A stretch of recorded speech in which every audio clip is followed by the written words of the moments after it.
Assalamualaikum warahmatullahi wabarakatuh. Halo semuanya, perkenalkan nama saya Septi Mawadani. Saya dari Fakultas Tarbiyah dan Ilmu Keguruan dari Prodi Pendidikan Guru Madrasah Ibtidaiyah dengan NIM 25121038. Di video kali ini saya akan melakukan storytelling dengan judul biografinya, yaitu Kisah Sultan Iskandar Muda, Sultan Aceh yang memperluas pengaruh Islam di Aceh pada masa itu. Helmi Yahya pernah berkata, "Winner never quit, quitter never win." Pemenang itu tidak pernah menyerah. Orang yang menyerah tidak akan pernah menang. Ya bagaimana mau menang kalau dicoba saja belum? Itulah topik yang akan saya bahas mengenai semangat perjuangan seorang Sultan Iskandar Muda yang pernah menjadi pemimpin yang hebat dan kuat tanpa ada kata menyerah dalam melawan penjajah hingga mencapai kejayaan di Aceh pada masanya. Nah, tidak usah berlama-lama, langsung saja kita simak video berikutnya.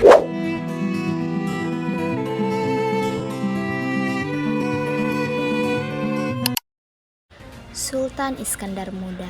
Sultan Iskandar Muda lahir di Bandar Aceh Darussalam, Kesultanan Aceh tahun 1593, merupakan sultan yang paling besar dalam masa Kesultanan Aceh yang berkuasa dari tahun 1607 sampai 1636. Sultan Iskandar Muda masih merupakan garis keturunan laki-laki dari pendiri Kesultanan Aceh Darussalam, yaitu Sultan Ali Mughayat Shah, sekaligus keturunan laki-laki terakhir dari dinasti Mewkut Alam yang bertakhta sebagai Sultan Aceh. Dan dirinya menggantikan pendahulunya Sultan Ali Riyad Shah yang berkuasa dari tahun 1604 sampai 1607 Masehi untuk Kerajaan Aceh Darussalam.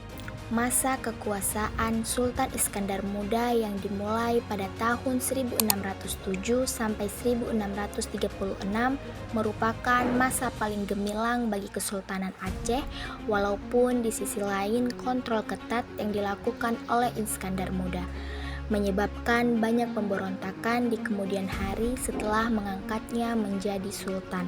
Ketika Iskandar Muda mulai berkuasa pada tahun 1607, dia segera melakukan ekspedisi angkatan laut yang menyebabkan ia mendapatkan kontrol yang efektif di daerah barat laut Indonesia.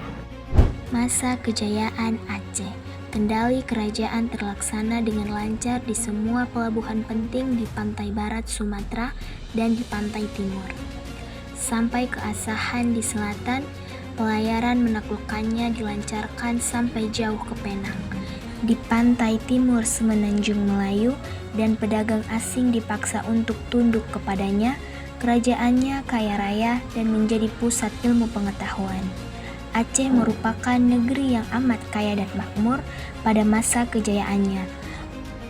Menurut seorang penjelajah asal Prancis yang tiba pada masa kejayaan Aceh pada zaman Sultan Iskandar Muda Mewkut Perkasa Alam, kekuasaan Aceh mencapai pesisir barat, Minangkabau hingga Perak.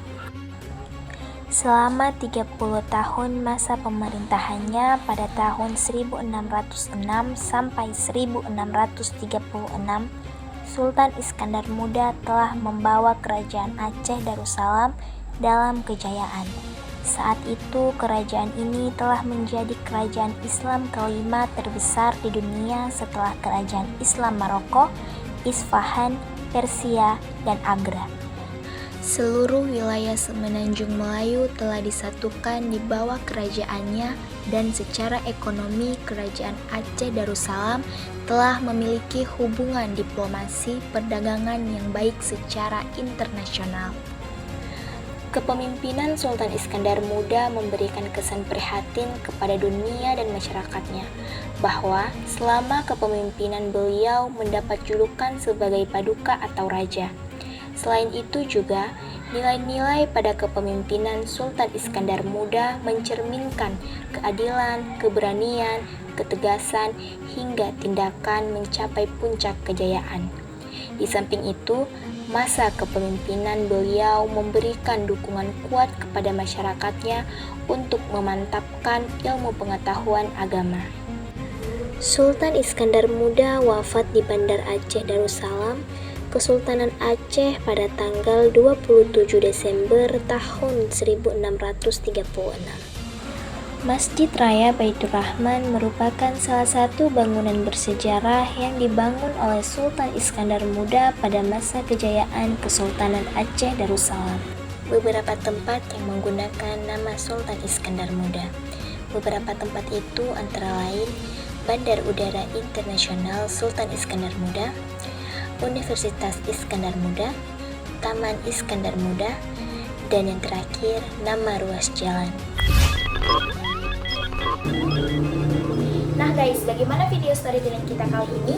Dapat kita ambil pelajarannya dari video ini bahwasannya jangan takut untuk mencoba. Hidup yang tidak dipertaruhkan tidak akan pernah dimenangkan. Dan untuk memulai hal yang baru, mencoba sesuatu yang lain, kita harus berani mempertaruhkan apa yang kita punya. Sekian, sampai sini saja video saya kali ini. Kurang dan lebihnya, saya mohon maaf. Jazakumullah khairan. Wassalamualaikum warahmatullahi wabarakatuh.